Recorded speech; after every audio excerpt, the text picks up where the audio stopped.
Setelah kita membahas tentang kebijakan akuntansi yang tadi dijelaskan, maka di sini ada tentang perubahan estimasi akuntansi. Perusahaan bisa merubah estimasi akuntansi seperti umur manfaat dari suatu aset, lalu bisa merubah juga dengan taksiran utang dalam menentukan penyelesaian piutang tata tagihnya, lalu kita juga bisa menentukan berapa jumlah estimasi persediaan yang dimiliki jika sulit dalam menentukan jumlah ending inventory ketika dihitung dalam unit. Nah, perubahan estimasi tersebut itu pasti memiliki dasar tersendiri kenapa perusahaan tersebut berani merubah estimasi yang sudah ditetapkan di awal.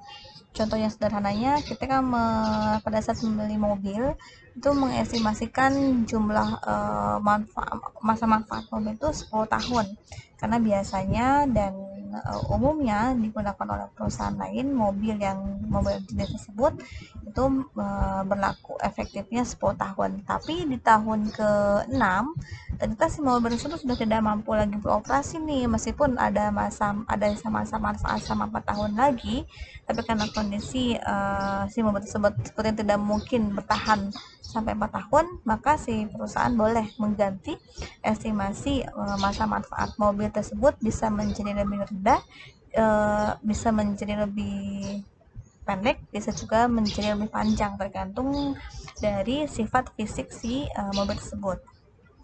Nah, ketika perubahan si estimasi dalam menentukan masa manfaat mobil, itu perusahaan harus mengungkapkan di CARK-nya kenapa perusahaan mengubah masa manfaat mobilnya, lalu dampak dari perubahan manfaat mobil itu kemana sih.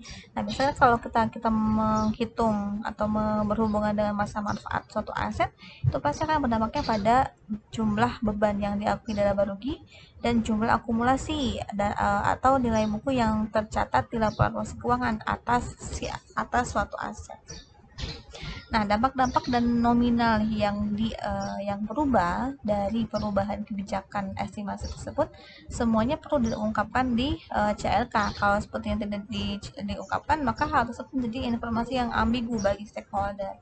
Maka dari itu kita perlu mengungkapkan semua hal yang terjadi terkait dengan apa yang terjadi di perusahaan kita. Nah, di sini ada contoh nih, contoh perubahan estimasi yang dilaksanakan oleh suatu entitas. Nah, sebelum ke sana, di sini kita juga bisa membahas tentang kesalahan dalam menyajikan laporan keuangan. Nah, kalau kita membuat laporan keuangan kan tidak selamanya kita benar, meskipun ada panduan, meskipun ada standar yang berlaku yang harus kita lakukan, tapi kembali ketika kita menerapkannya ke perusahaan yang kita miliki, itu kan pasti kembali lagi ke judgement dari masing-masing pihak, dari si akuntannya gitu. Dan ketika kita menerapkan si PSAK tersebut ke perusahaan kita dan ternyata setelah ada evaluasi dari pihak lain bahwa yang kita terapkan di perusahaan tersebut itu salah, maka si kesalahan tersebut harus kita koreksi. Nah, si kesalahan tersebut bisa disesuaikan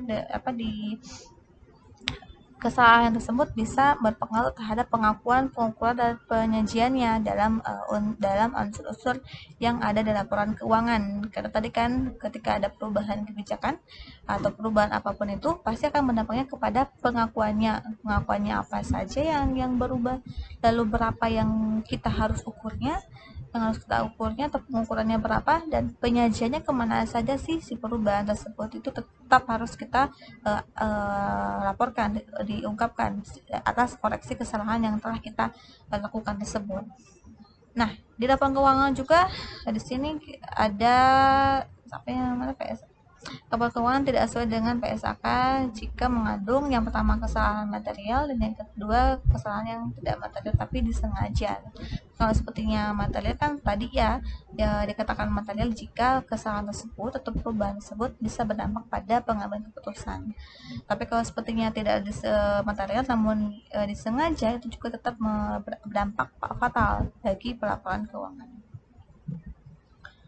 Nah, untuk contoh dari perubahan estimasi yang tadi, di sini ada jumlah di jumlah nilai suatu aset, di mana biaya perolehan dari aset tersebut senilai 510.000 dan nilai sisinya 10.000, sehingga dasar untuk menghitung amortisasinya 500.000, karena kan untuk menghitung beban penyusutan atau beban penurunan nilai dengan mengurangi harga perolehan dan nilai sisanya, sehingga dasarnya menjadi 500.000.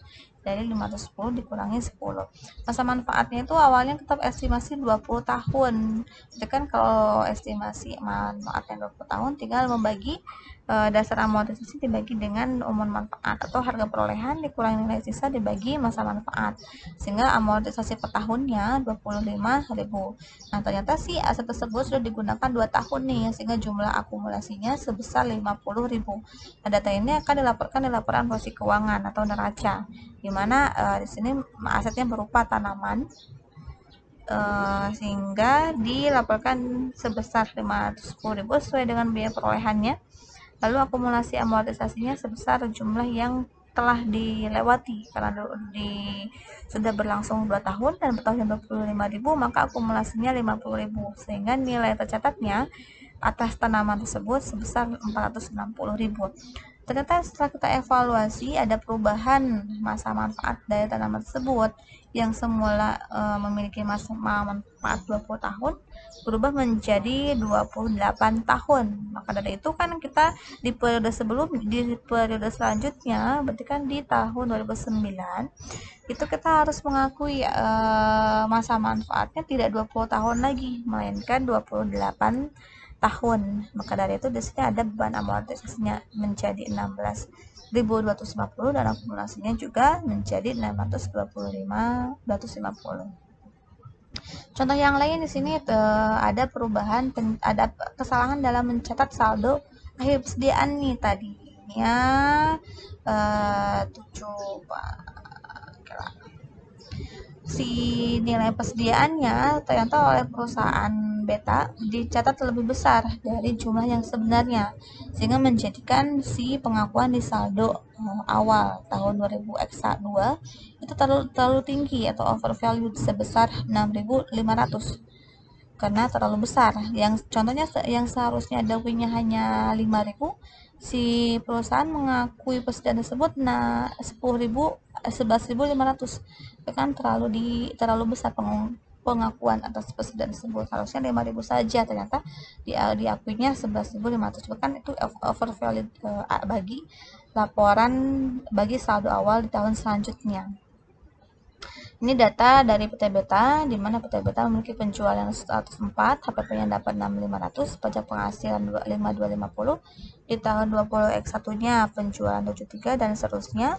Ada pajak awalnya 30%, dan saldo awalnya ini 20, dan saldo akhirnya 34.000. Lalu untuk modal sahamnya 5.000 dan tidak memiliki komponen ekuitas lain kecuali saldo laba. Kita bisa melihat nih, kita akan menganalisis bagaimana perlakuan akuntansinya ketika ada kesalahan dalam mengakui jumlah suatu akun. Jadi di sini akun yang diakuinya atas persediaan dengan kesalahan overvalue, pencatatan overvalue-nya senilai 6.500. Nah, di sini kan tadi awalnya penjualannya itu kan 73.000 ya, dan beban pokok penjualannya 53.500. Sedangkan ini pajak penghasilannya 6.000. Ternyata pada saat di evaluasi ada koreksi kesalahan nih atas si persediaan tersebut. Seharusnya si persediaannya itu kita akuinya lebih besar, menjadi 60.000. Lalu lebih kecil, yang lainnya salah deh. Betul. Ya, jadi di sini si yang nampaknya di apa namanya kan, kasus itu kan persediaannya lebih besar. Jadi si entitas mengakui masih ada persediaan lebih besar 6.500, padahal itu tidak ada penyajian yang 6.500. Maka dari itu si jumlah persediaan yang lebih besar, pengakuan persediaan yang lebih besar tersebut berdampak pada pengakuan beban pokok penjualan. Seharusnya si persediaan yang 6.500 itu tidak ada di akun persediaan, harusnya sudah terjual. Kalau sepertinya si perusahaan tersebut harusnya sudah terjual, otomatis akan meningkatkan beban pokok penjualan. Yang tadinya si beban pokok penjualannya itu 53.500, karena ternyata yang 6.500 itu tidak ada di fisiknya, langsung sudah terjual. Karena tadi kan ada pengungkapan oversell atas inventory. Maka dari itu bonus pokok penjualannya menjadi 60.000. Dari mana 60.000? Dari 53.500 ditambah 6.500 tadi. Sehingga beban pokoknya meningkat menjadi 60.000.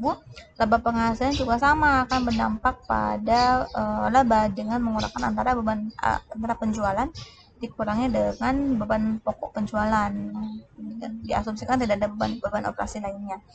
Lalu untuk menghitung pajak penghasilannya dengan mengalihkan si laba sebelum pajak 13.500 dikalikan dengan 30% ya kalau nggak salah. 30%, sehingga di sini pajak penghasilannya 4.050 dari 13.500 dikali 30%. Dan labanya dengan mengurangkan laba sebelum pajak dikurangi beban pajaknya dapat 9.450. Begitupun juga yang 20x2, kita lihat ke yang awalnya. Di sini HPP-nya dapat 500 ya, karena tadi lebih besar, maka di sini menjadi 80.000. Laba pajaknya juga berubah karena hasil pengurangannya 40.080. Pajak penghasilannya juga dikalikan dengan 30% yang 24.000 ini, sehingga jumlah labanya 16.800. Nah, karena di sini si laba bersih nantinya akan dapatkan laba ditahan atau laba perubahan ekuitas, maka di sini akan mempengaruhi jumlah saldo laba akhir bertahun tersebut. Ya, lalu di laporan nih contoh yang lain, di sini ada beberapa produk yang tak terjual pada WPX1 tercatat salah sebesar 6.500. Ini contoh yang lain ya, di luar yang tadi. Di mana laporan keuangan WPX1 ini disajikan kembali untuk membentukkan kesalahan. Dampak dan penyajian ini diringkaskan berikut ini. Nah, tadi kan ada kesalahan pencatatan 6.500. Kalau sepertinya ada salah mencatat atas persediaan, maka di sini ada peningkatan atas harga pokok penjualannya dan ada penurunan atas persediaan, karena ternyata kalau persediaan kita berkurang, otomatis harga pokoknya juga akan bertambah karena diasumsikan sudah terjual. Untuk pun pajaknya akan menurun, penurunan laba pun akan menurun. Sehingga kalau seperti kita melihat di laporan posisi keuangannya, untuk hutang pajaknya juga menurun karena jumlah pajak yang harus dibayar juga menurun, serta ada penurunan dalam ekuitas. Nah, ini untuk contoh lain ada perubahan kebijakan atas akuntansi penyusutan aset tetap. Nah, di sini semua hal-hal yang berkaitan dengan aset tetap itu perlu diungkapkan di CA-LK-nya terkait dengan melakukan perubahan kebijakannya dari mana menjadi apa. Ini kan darinya pendekatan komponen menjadi ke modal evaluasi. Terus alasan perubahannya apa? Ternyata alasan perubahan kebijakan tersebut dikatakan bahwa manajemen berpendapat bahwa kebijakan ini menyajikan informasi yang lebih relevan. Nah, hal-hal tersebut perlu diungkapkan di CRK.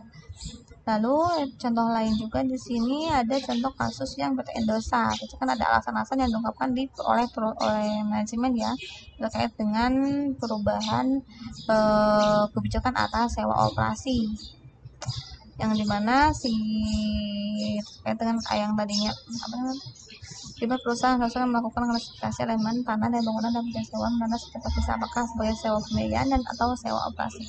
Nah, perubahan kebijakan dalam pengakuan sewa ini perlu diungkapkan lagi. Nah, kalau sekarang di sini, ini pengungkapan semuanya ya di CALK. Nah, ini penyajian perubahan kebijakan atas sewa yang dilaksanakan oleh PT Indosat. Di sini kita harus mengungkapkan dulu berapa jumlah yang disajikan di laporan keuangan sebelum dikoreksi kesalahannya atau disesuaikan. Lalu kita mengungkapkan di sini penyesuaiannya berapa dari hasil analisis kita. Tadi ya, kalau ada perubahan baik itu estimasi kebijakan ataupun menetapkan standar yang baru, kita harus menganalisis pengakuannya akan berdampak kemana, ke akun apa saja, pengukurannya berapa, dan penyajiannya kemana saja. Ini penyesuaian hasil dari yang 3 tahapan tadi. Nah, ini ada penyesuaiannya dilampirkan di CLK ya. Sehingga di sini di akhir ada penyajian jumlah setelah disajikan kembali. Yang tadinya kan ini bisa dilihat ya, ada perubahan yang tadinya piutang 1,548 menjadi 1,536 karena ada penyesuaian. Nah, hal-hal yang penyesuaian ini kita bisa melihat di CLK atas suatu di CLK pada CLK di suatu entitas. Demikian yang bisa saya sampaikan. Terima kasih. Assalamualaikum warahmatullahi wabarakatuh.